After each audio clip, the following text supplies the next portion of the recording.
Hello there, welcome to my views and news. Three news stories for you is firstly, Ethiopian PM a few days ago claimed that not a single individual had been tortured since he took office in 2018. After that, we saw criticism against the Prime Minister. Criticism by opposition activists, journalists, and politicians who said the Prime Minister was basically lying. Now, a statement from a government official showing what is happening in terms of excesses being committed by security forces. Secondly, viewers, Lidetu Ayalew, will he be able to make it to Ethiopia or not? We know that he was denied boarding 2 days ago in Atlanta, US. He tried to board a plane, but he wasn't allowed to board. Ethiopian Airlines denied him boarding. He announced after that he will use another carrier to come to Ethiopia. Will he be able? What is the rule? Can another airline allow boarding to Lidetu Ayalew if he wants to go to Ethiopia? Thirdly, was Donald Trump, the man making big decisions, talking big as in the last 12 hours or so, Donald Trump talked about Russia-Ukraine war.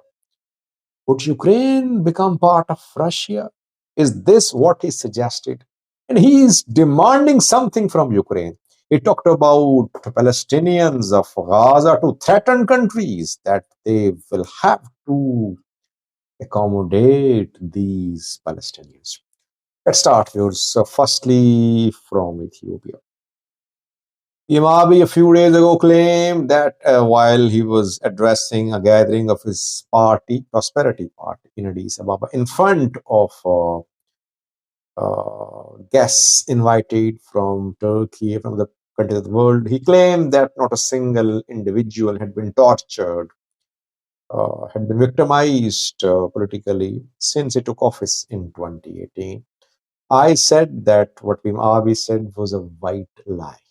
I've been covering Ethiopia for 5 years now. I've done scores of videos. But your gas has murder is one example. I'm talking about high profile cases. Then people are not allowed to live in Ethiopia. If you are forced by the government to leave your country, it's worse than a torture, I think. How did Lidetu flee Ethiopia?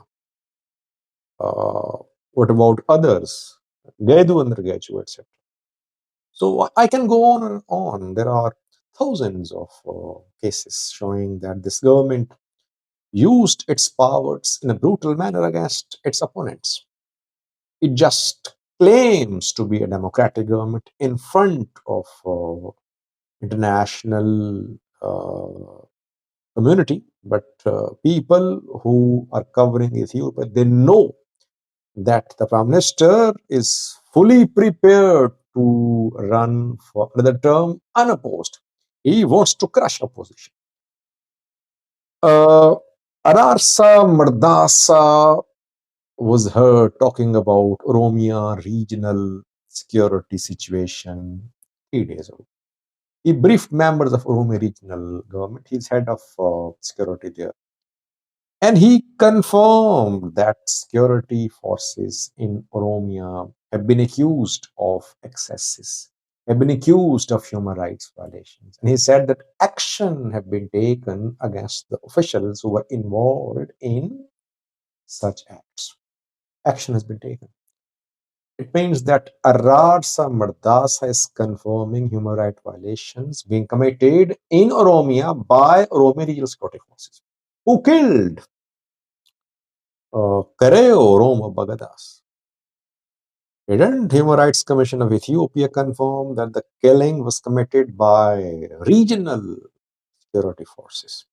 And Pimabi said that not a single man has been tortured under his rule.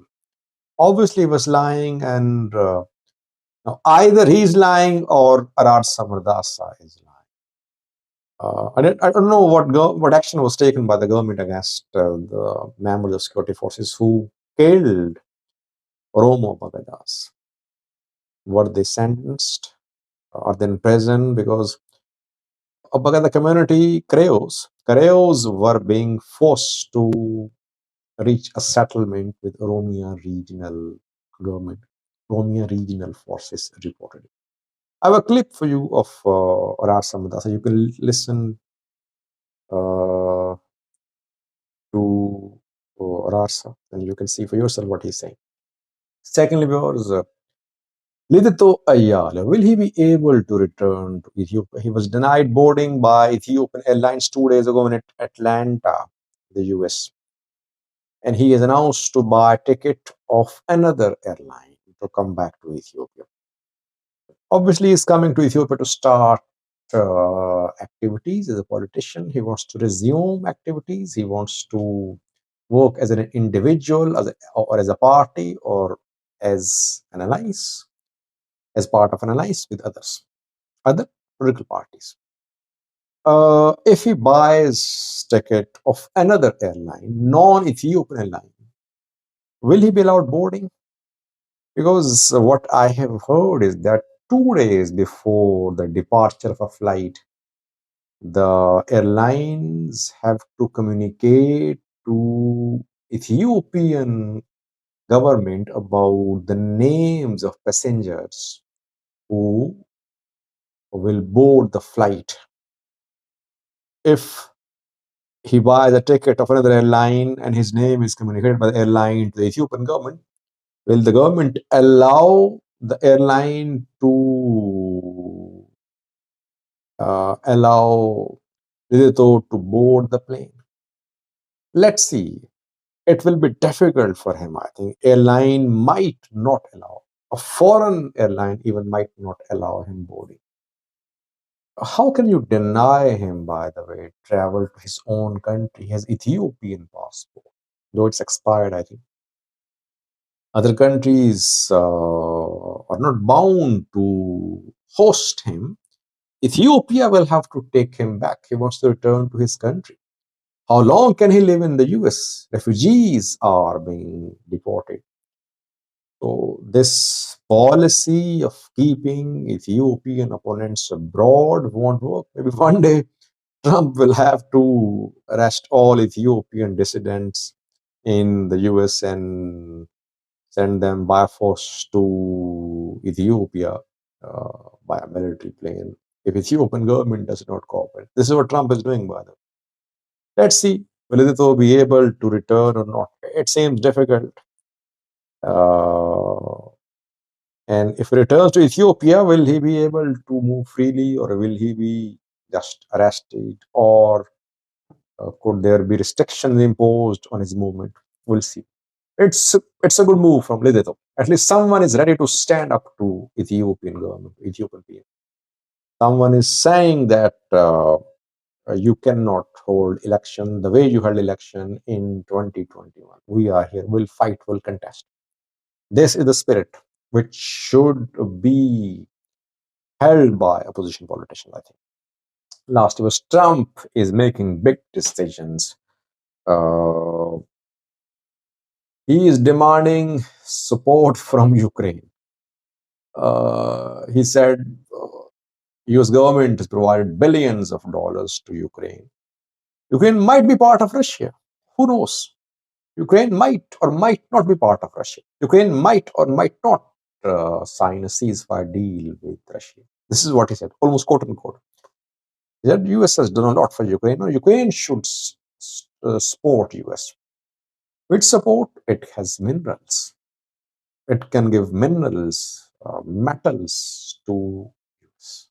This is what Trump wants. He is a pure businessman. He wants money. Now he's threatening Jordan and Egypt too. He says, if you don't take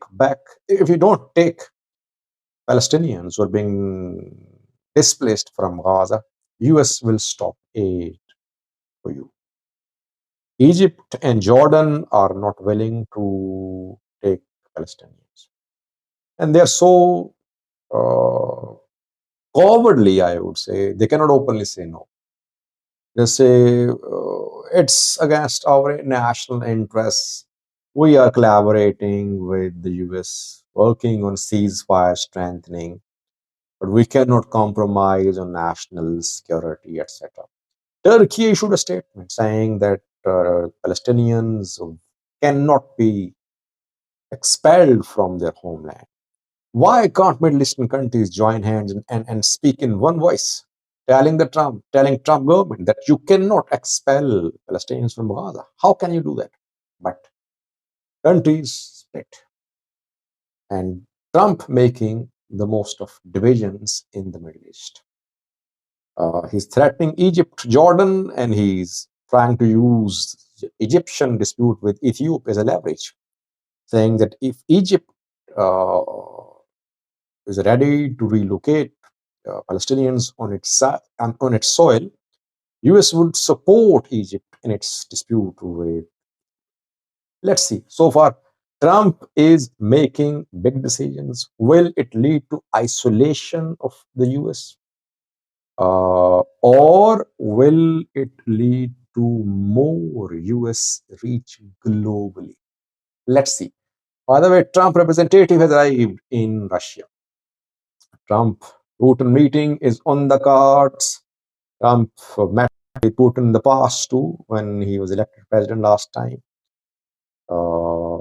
And Putin says he's ready to meet with Trump. Nageenya kana fiduudhaaf hojii guddaan hojjetamaa ture. Qaamoleen nageenyaa raayyaa ittisa biyyaarraa ka'ee amma gaachana sirnaatti amma caasaa siyaasatitti nageenya amma dhufe kanaaf ummata keenya dabalatee namni hunduu gatii kaffaleeti kan nageenyi kun dhufe. Humni bal'inaan akka naannoo keenyatti hojii kana hojjetee qaamolee biyya kana keessatti humna waraanas haa ta'u poolisii naannoo keenyas haa ta'u milishaa bal'aan as keessatti hojii hojjeteet injifannoon kun dhufe.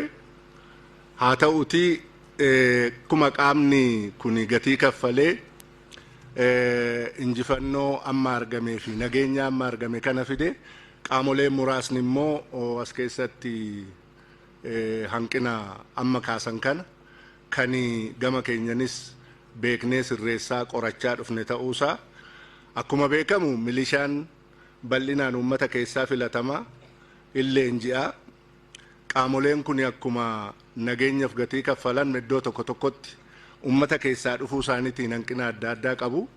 Kanaaf yeroo baay'ee uummata wajjiniin caasaa kana wajjiniin maree hin geggeessina.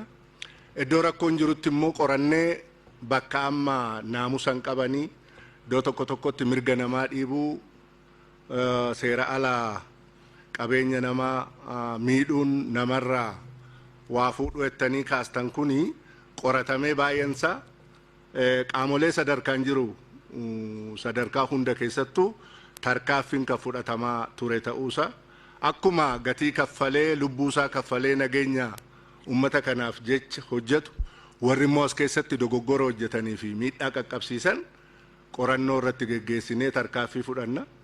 Fuuldurattis komiiwwan amma ka'an kanaan qulqulleessinee leenjisuudhaan sirreessuudhaan bakka immoo rakkoon bal'aan jirutti tarkaaffiin kan fudhatamu ta'uusaa akka beekamu.